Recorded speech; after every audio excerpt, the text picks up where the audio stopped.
La crise post-électorale joue sa prolongation au Cameroun.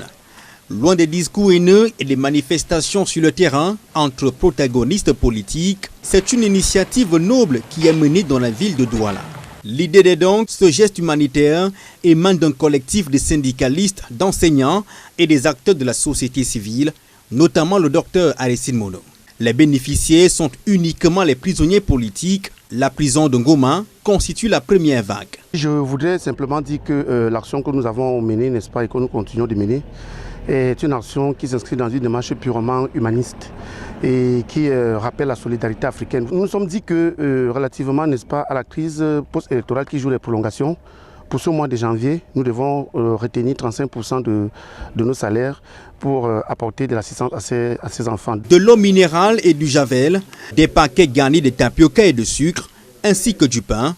La présence de ce collectif est une forme d'interpellation à tous les acteurs du changement.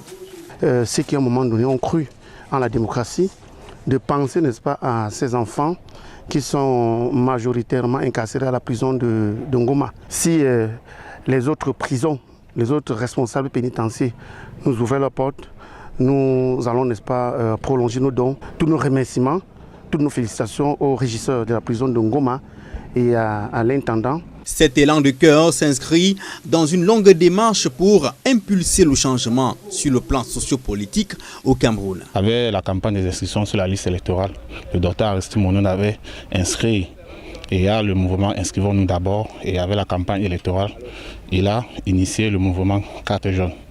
Et il n'est pas question pour nous de s'arrêter en cours de chemin. Selon des informations recueillies sur place, plus de 150 prisonniers politiques incarcérés dans ce pénitencier ont été libérés en fin d'année 2025. La semaine dernière encore, c'était environ 30 personnes qui regagnaient leur domicile.